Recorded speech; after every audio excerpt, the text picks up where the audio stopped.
ओम नमो भगवते वासुदेवाय। शास्त्रों में बताया गया है कि सत्यनारायण व्रत का पाठ करने से व्यक्ति को 1000 यज्ञ करने के बराबर पुण्य की प्राप्ति होती है। सत्यनारायण भगवान व्रत कथा में भगवान विष्णु के सत्य स्वरूप के बारे में बताया गया है।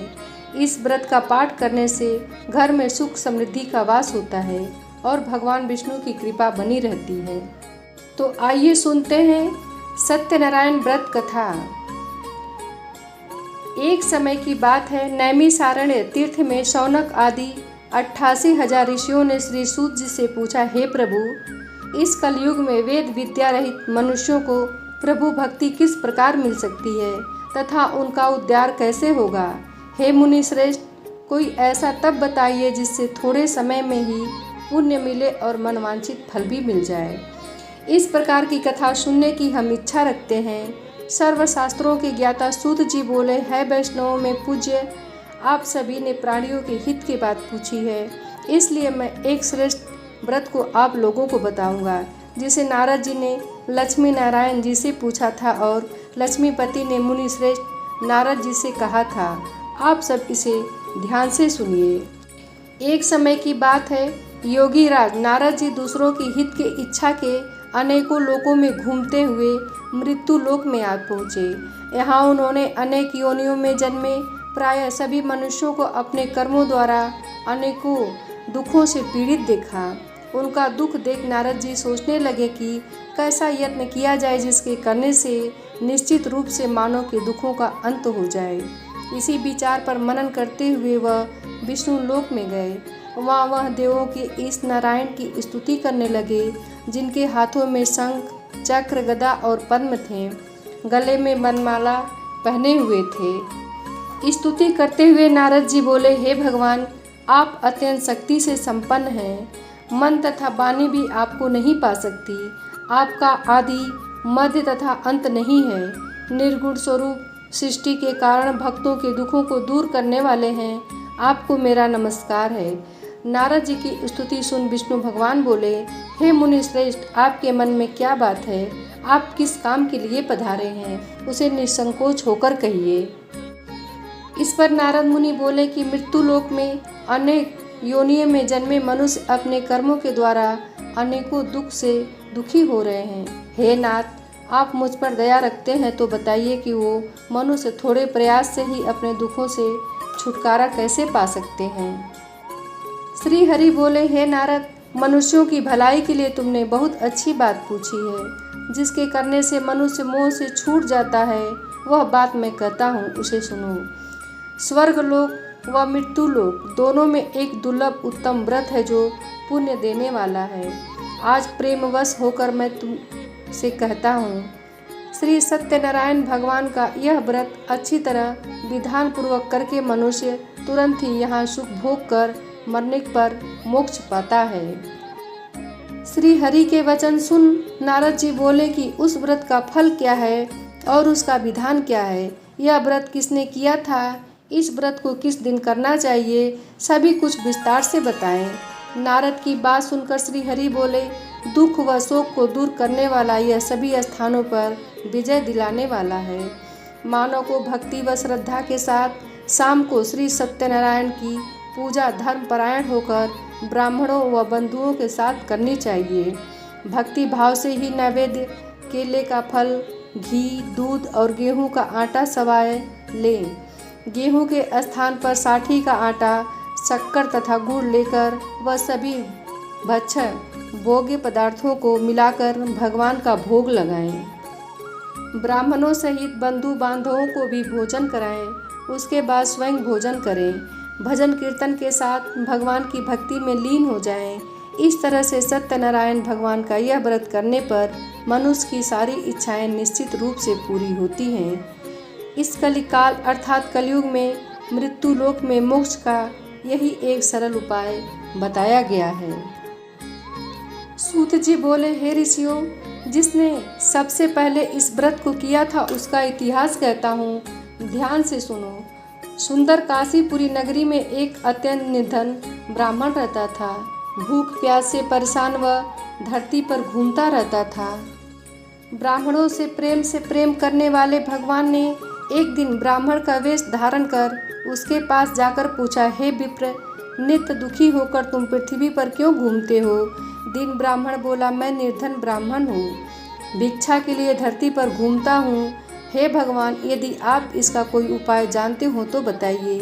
वृद्ध ब्राह्मण कहता है कि सत्यनारायण भगवान मनोवांछित फल देने वाले हैं, इसलिए तुम उनका पूजन करो। इसे करने से मनुष्य सभी दुखों से मुक्त हो जाता है। वृद्ध ब्राह्मण बनकर आए सत्यनारायण भगवान उस निर्धन ब्राह्मण को व्रत का सारा विधान बताकर अंतर्ध्यान हो गए। ब्राह्मण मन ही मन सोचने लगा कि जिस व्रत को वृद्ध ब्राह्मण करने को कह गए हैं, मैं उसे जरूर करूँगा। यह निश्चय करने के बाद उसे रात में नींद नहीं आई। वह सवेरे उठकर सत्यनारायण भगवान के व्रत का निश्चय कर भिक्षा के लिए चला गया। उस दिन निर्धन ब्राह्मण को भिक्षा में बहुत सारा धन मिला, जिससे उसने बंधु बांधवों के साथ मिलकर श्री सत्यनारायण भगवान का व्रत संपन्न किया। भगवान सत्यनारायण का व्रत संपन्न करने के बाद वह निर्धन ब्राह्मण सभी दुखों से छुटकारा पा लिया, अनेक प्रकार की संपत्तियों से युक्त हो गया। उसी समय से यह ब्राह्मण हर माह इस व्रत को करने लगा। इस तरह से सत्यनारायण भगवान के व्रत को जो मनुष्य करेगा वह सभी प्रकार के पापों से छूटकर मोक्ष को प्राप्त होगा। जो मनुष्य इस व्रत को करेगा वह भी सभी दुखों से मुक्त हो जाएगा। सूत जी बोले, इस तरह से नारद जी से नारायण जी का कहा हुआ श्री सत्यनारायण व्रत को मैंने तुमसे कहा। हे विप्रो, अब मैं क्या कहूँ? ऋषि बोले, हे मुनिवर, संसार में उस विप्र से सुनकर और किसने इस व्रत को किया? सूत जी बोले, हे मुनियों, जिसने इस व्रत को किया है वे सब सुनो। एक समय वही विप्र धन व ऐश्वर्य के अनुसार अपने बंधु बांधवों के साथ इस व्रत को करने को तैयार हुआ। उसी समय एक लकड़ी बेचने वाला बूढ़ा आदमी आया और लकड़ियां बाहर रखकर अंदर ब्राह्मण के घर में गया। प्यास से दुखी वह लकड़हारा उनको व्रत करते देख विप्र को नमस्कार कर पूछने लगा कि आप यह क्या कर रहे हैं? तो उन्होंने बताया कि व्रत कर रहा हूँ तथा इसे करने से क्या फल मिलेगा, कृपया मुझे भी बताएं। ब्राह्मण ने कहा कि सब मनोकामनाओं को पूरा करने वाला यह सत्यनारायण भगवान का व्रत है। इनकी कृपा से ही मेरे घर में धन धान्य आदि की वृद्धि हुई है। विप्र से सत्यनारायण व्रत के बारे में जानकर लकड़हारा बहुत प्रसन्न हुआ। चन्नामृत लेकर वह प्रसाद खाने के बाद वह अपने घर गया। लकड़हारे ने अपने मन में संकल्प किया कि आज लकड़ी बेचने से जो धन मिलेगा उसी से श्री सत्यनारायण भगवान का उत्तम व्रत करूंगा। मन में इस विचार को ले बूढ़ा आदमी सिर पर लकड़ियां रख उस नगर में बेचने गया जहां धनी लोग ज़्यादा रहते थे। उस नगर में अपनी लकड़ियों का दाम पहले से 4 गुना अधिक मिला। बूढ़ा प्रसन्नता के साथ दाम लेकर शक्कर, घी, दूध, दही, गेहूं का आटा और सत्यनारायण भगवान के व्रत की अन्य सामग्रियां लेकर अपने घर गया। वहां उसने अपने बंधु बांधवों को बुलाकर विधि विधान से सत्यनारायण भगवान का पूजन और व्रत किया। इस व्रत के प्रभाव से वह बूढ़ा लकड़हारा धन, पुत्र आदि से युक्त होकर संसार से समस्त सुख भोग कर अंतकाल में बैकुंठ धाम चला गया। श्री सत्यनारायण व्रत का दूसरा अध्याय संपूर्ण हुआ। प्रेम से बोलिए सत्यनारायण भगवान की जय हो। तीसरा अध्याय सत्यनारायण भगवान की तीसरा अध्याय। सूत जी बोले, हे मुनियों, अब आगे की कथा कहता हूँ। पहले समय में उल्कामुख नाम का एक बुद्धिमान राजा था। वह सत्य का और जितेंद्रिय था। प्रतिदिन देव स्थानों पर जाता और निर्धनों को धन देकर उनके कष्ट दूर करता था। उनकी पत्नी कमल के समान मुख वाली तथा सती साध्वी थी। भद्रशिला नदी के तट पर उन दोनों ने श्री सत्यनारायण भगवान का व्रत किया। उसी समय साधु नाम का एक वैश्य आया। उसके पास व्यापार करने के लिए बहुत सा धन भी था। राजा को व्रत करते देख वह विनय से साथ पूछने लगा, हे राजन, भक्ति भाव से पूर्ण होकर आप यह क्या कर रहे हैं? मैं सुनने की इच्छा रखता हूँ, तो आप मुझे बताएं।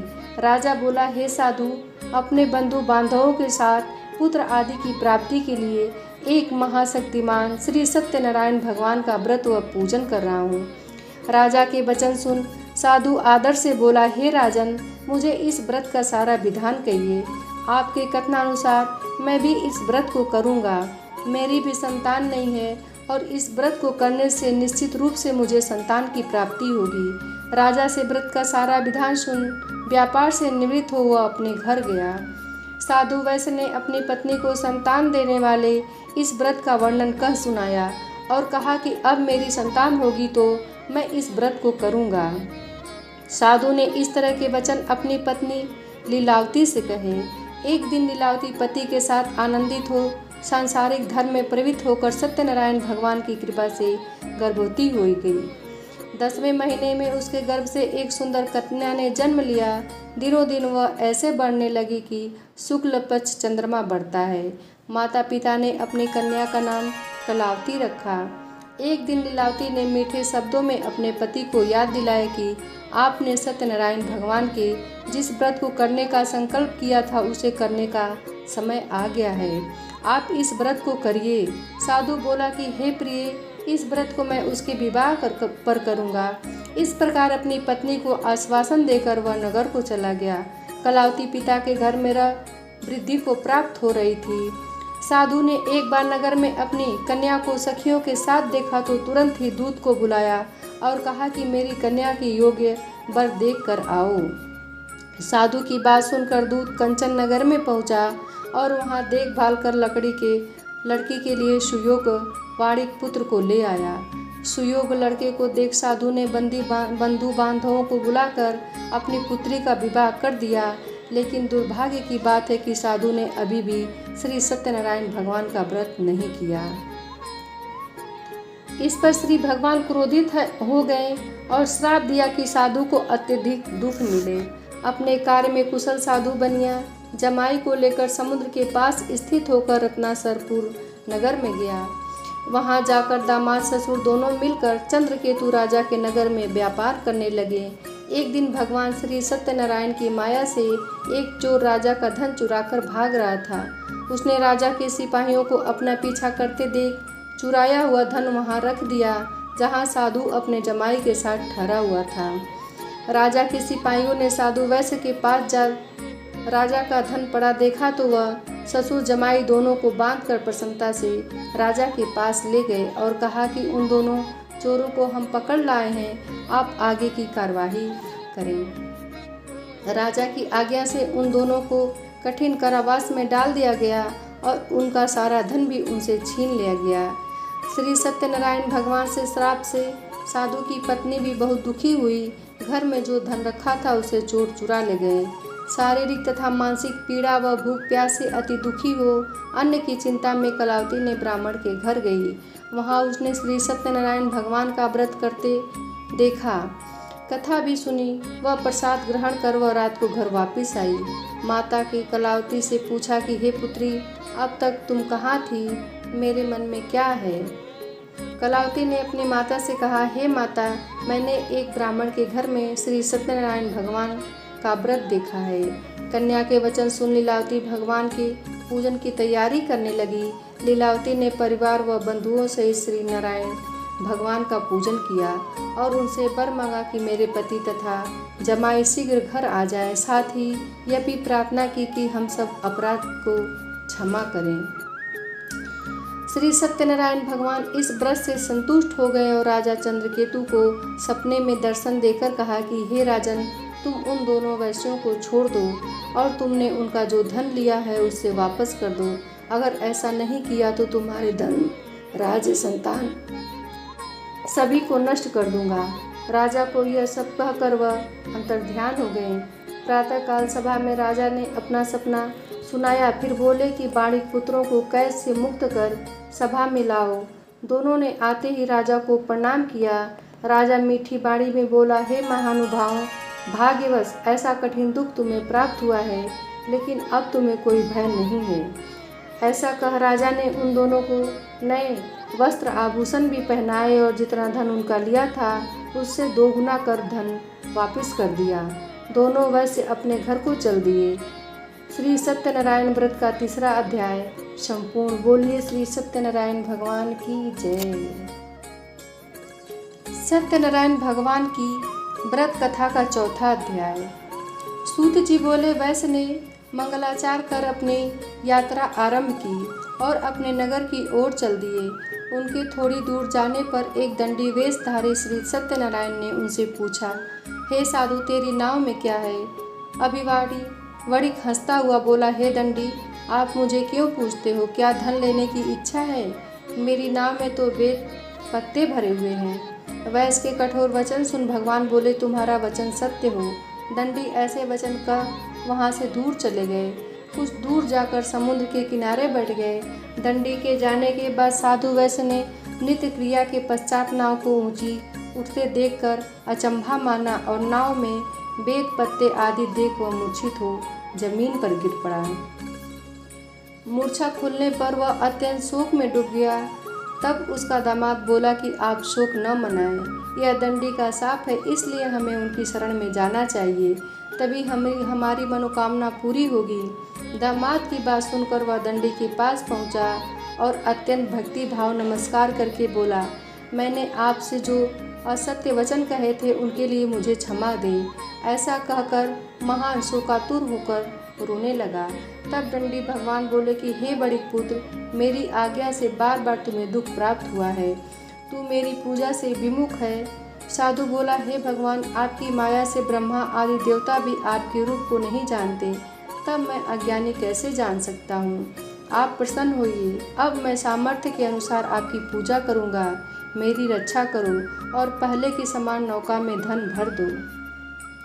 साधु वैश्य के भक्तिपूर्वक वचन सुनकर भगवान प्रसन्न हो गए और उसकी इच्छा अनुसार वरदान देकर अंतर्ध्यान हो गए।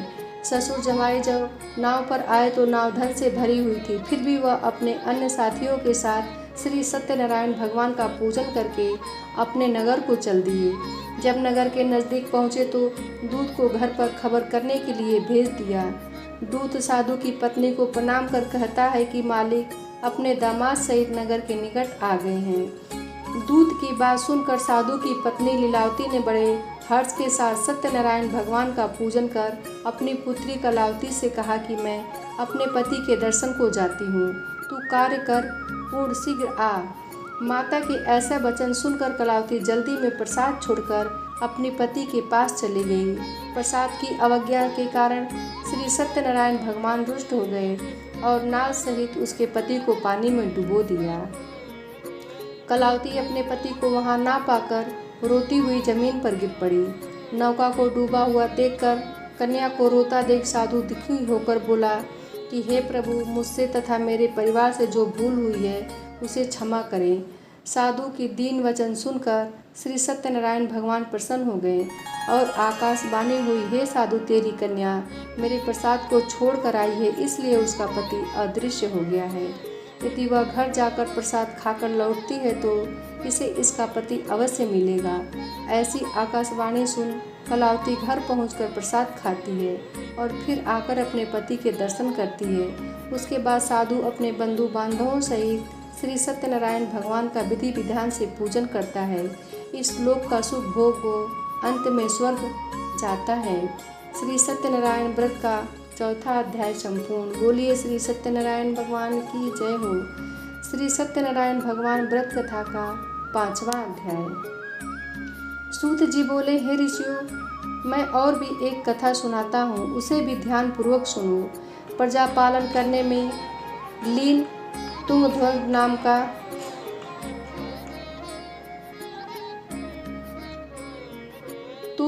नाम का एक राजा था। उसने भी भगवान का प्रसाद त्याग कर बहुत ही दुख सहन किया। एक दिन वन में जाकर वन में पशुओं को मारकर वह पेड़ के नीचे आया। वहां उसने ग्वालों को भक्ति भाव से अपने बंधुओं सहित श्री सत्यनारायण भगवान का पूजन करते देखा। अभिमानवश राजा ने उन्हें देख भर भी पूजा स्थान में नहीं गया और ना ही उसने भगवान को नमस्कार किया। ग्वालों ने राजा को प्रसाद दिया, लेकिन उसने वह प्रसाद नहीं खाया और प्रसाद को वहीं छोड़कर वह अपने नगर को चला गया। जब वह नगर में पहुंचा तो वहां सब कुछ तहस नहस हुआ पाया। वह शीघ्र ही समझ गया कि यह सब भगवान ने ही किया है। वह दोबारा ग्वालों के पास पहुंचा और विधि पूर्वक पूजा करके प्रसाद खाया तो श्री सत्यनारायण भगवान की कृपा से सब कुछ पहले जैसा हो गया। दीर्घकाल तक सुख भोगने के बाद मरणोपरांत उसे स्वर्गलोक की प्राप्ति हुई। जो मनुष्य परम दुर्लभ इस व्रत को करेगा तो भगवान सत्यनारायण की अनुकंपा से उसे धन धान्य की प्राप्ति होगी। निर्धन धनी हो जाता है और भय मुक्त हो जीवन जीता है। संतानहीन मनुष्य को संतान सुख मिलता है और सारे मनोरथ पूर्ण होने पर मानव अंतकाल में वैकुंठगाम को जाता है। सूत जी बोले, जिन्होंने पहले इस व्रत को किया है, अब उनके दूसरे जन्म की कथा कहता हूँ। वृद्ध सतानंद ब्राह्मण ने सुदामा का जन्म लेकर मोक्ष की प्राप्ति की। लकड़हारे ने अगले जन्म में निषाद बनकर मोक्ष प्राप्त किया। उल्कामुख नाम का राजा दशरथ होकर बैकुंठ को गए। साधु नाम के वैश्य ने मोर ध्वज बनकर अपने पुत्र को आरे से चीर कर मोक्ष पाया। महाराज तुंगध्वज ने स्वयंभू होकर भगवान में भक्ति युक्त हो कर्म कर मोक्ष पाया। श्री सत्यनारायण व्रत का 5वां अध्याय संपूर्ण। प्रेम से बोलिए सत्यनारायण भगवान की जय हो।